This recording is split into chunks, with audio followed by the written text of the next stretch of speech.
السلام علیکم۔ آیا صوفیہ میں آج 86 سال بعد یعنی کہ 86 ایئرز کے بعد پہلی مرتبہ نماز جمعہ ادا کی گئی۔ کچھ لوگوں کے لیے یہ بہت بڑی بات نہیں ہوگی کہ کسی مسجد کے اندر نماز جمعہ ادا کی گئی ہے، لیکن میرے جیسے کئی مسلمانوں کے لیے یہ ایک بہت بڑی بات ہے، یہ ایک تاریخی بات ہے۔ آیا صوفیہ ہم سب کے دلوں میں بستی ہے اور اس مسجد کے اندر نماز جمعہ ادا ہونا یہ وہ فریضہ ہے جس کا انتظار کرتے ہوئے ہمیں تقریباً 100 سال کا عرصہ گزر چکا ہے۔ یہ شاید دنیا کی وہ واحد نماز جمعہ ہے ان ریسنٹ ایئرز جسے میڈیا کے اندر مکمل طور پر کور کیا گیا ہے۔ پاکستان کے میڈیا نے اس نماز جمعہ کو کور کیا، ترکی کے میڈیا نے اس نماز جمعہ کو کور کیا، ایون ویسٹرن میڈیا کے کئی چینلز نے اس نماز جمعہ کو کور کیا ہے۔ آج کی نماز جمعہ میں کئی خصوصیات تھیں۔ میرے نزدیک کئی ایسی چیزیں ہیں جن کے اوپر بڑی تفصیل کے ساتھ بات کی جا سکتی ہے، لیکن اگر بات کریں کہ سب سے منفرد بات کیا تھی تو وہ لوگوں کا اجتماع تھا جو اس مسجد میں آ کر اکٹھا ہوا ہے، جس کے بارے میں میں ایک الگ سے ویڈیو بناؤں گا، انشاءاللہ نیکسٹ وہی ہوگی۔ میں آپ کو اس نماز جمعہ کی وہ فوٹیجز دکھاؤں گا جو اس وقت تک آپ نے نہیں دیکھی ہوں گی۔ آپ لوگوں کے جذبات دیکھیں، ان ویڈیوز میں آپ کو پتہ لگے گا مسلمان کیسے دوڑ لگا کر پہنچ رہے تھے مسجد کی طرف کہ انہیں مسجد کے اندر جگہ مل جائے۔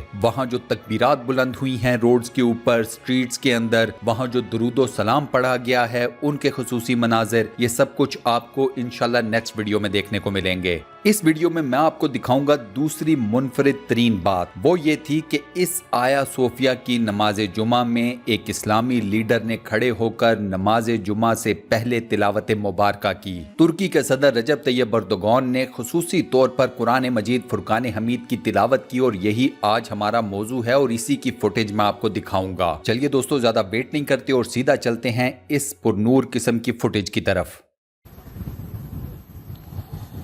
اعوذ باللہ من الشیطان الرجیم،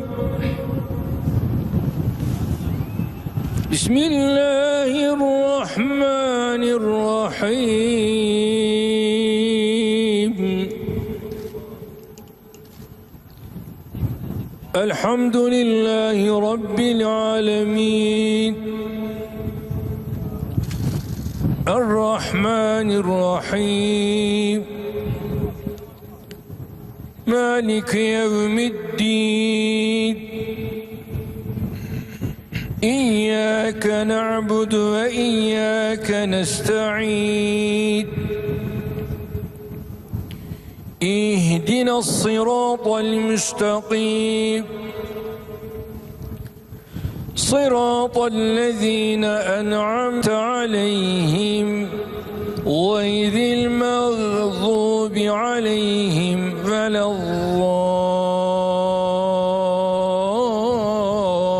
الضالین، آمین آمین۔ بسم اللہ الرحمن الرحیم،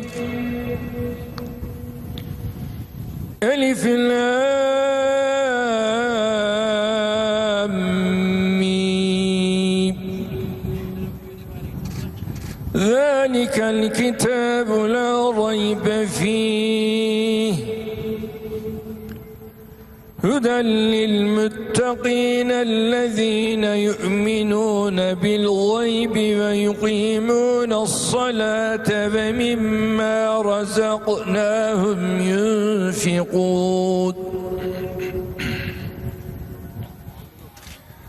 والذين يؤمنون بما أنزل إليك وما أنزل من قبلك وبالآخرة هم يوقنون أولئك على هدى من ربهم وأولئك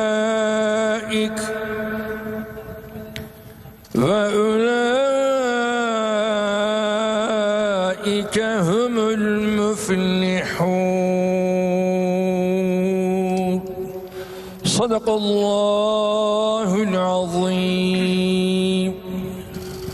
یا رب العالمین امت مسلمہ کو ایک ہونے کی توفیق عطا فرما، آمین۔ دوستو کمنٹ سیکشن میں آمین ضرور لکھیں، اس دعا خیر کا حصہ ضرور بنیں اور صدقہ جاریہ کمائیں۔ اس ویڈیو کو لائک ضرور کیجیے گا، اپنے سوشل میڈیا اکاؤنٹس پر شیئر ضرور کیجیے گا۔ انشاءاللہ اگلی ویڈیو میں ملاقات ہوگی۔ اللہ حافظ۔